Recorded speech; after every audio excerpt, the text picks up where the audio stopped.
প্রিয় দর্শক শ্রোতা, সবাইকে ঈদ মোবারক। আজ ঈদ উপলক্ষে আপনাদেরকে এমন এক জায়গায় নিয়ে এসেছি যেটা আমাদের সিলেটে জাফলং ছিল, যে জাফলংটা আছে তারই আদলে এখানে একটি মিনি জাফলং, যেটাকে বগুড়ার জাফলং নামে আখ্যায়িত করা হয়েছে, সেই জায়গায় নিয়ে যাব। আপনারা আমার সাথে চলে আসুন। কত মানুষ ঈদ উপলক্ষে নেমে পড়েছে সেই বগুড়ার জাফলং এ। আপনারা দেখাচ্ছি কত সুন্দর পানির প্রবাহ যাচ্ছে। আমাদের এদিকে আসুন, একটু আমরা একটু মেইন পয়েন্টে যাব।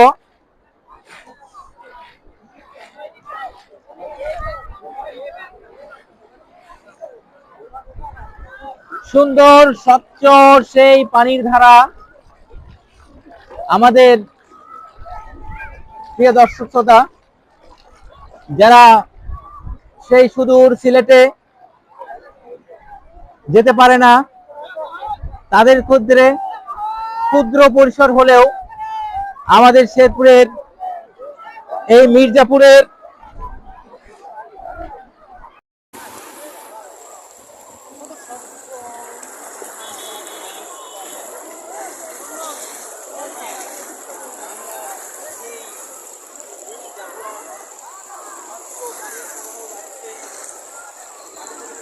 বাংলাদেশ নদী গবেষণা ইনস্টিটিউটের তথ্য মতে মানুষের নদ নদীর সংখ্যা 1008টি। তার মধ্যে সবচেয়ে দীর্ঘতম নদী হচ্ছে পদ্মা নদী, যেটা ভারতে গঙ্গা নামেও পরিচিত। আর আমাদের দেশের সবচেয়ে প্রশস্ততম এবং গভীরতম নদী হচ্ছে মেঘনা, এবং সবচেয়ে ছোট নদী হচ্ছে সাগরের গোবরা নদী।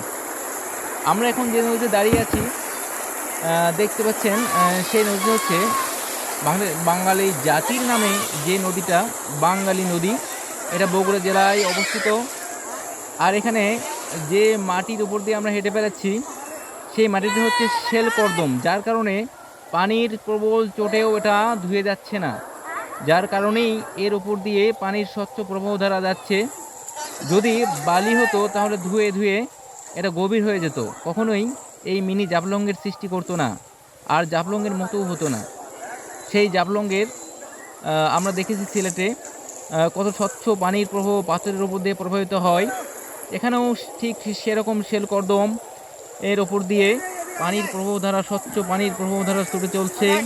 কত পর্যটকের আনাগোনা দেখতে পাচ্ছি ঈদ উপলক্ষে এখানে।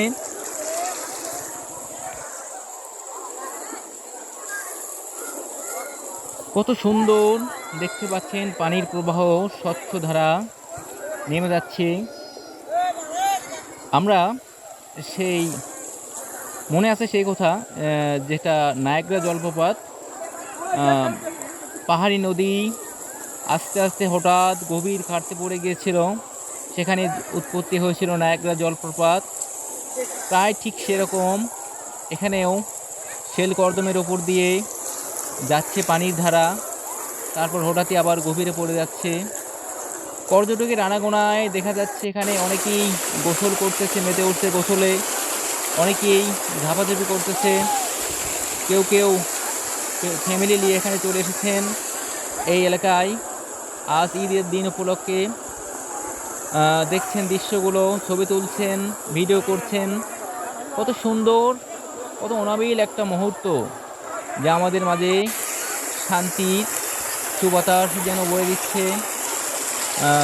সব কিছু দেখে আসলেই মন শান্তিতে ভরে উঠছে। যারা শহরে থাকেন তারা একটি দিনের জন্য হলেও এখানে এসে দেখে যেতে পারেন সেই মিনি জাফলং, ভাইরাল বগুড়ের জাফলংটি। খুব সুন্দর একটা জায়গা, খুবই ভালো লাগার একটা জায়গা, কোনো টিকিট লাগবে না, যার মতো ইচ্ছা এসে দেখতে পারেন এই জায়গাটি। দর্শক শ্রোতা, আজকের মতো এখানে বিদায় নিচ্ছি। দেখা হবে নতুন কোনো জায়গা নিয়ে আপনাদের সামনে।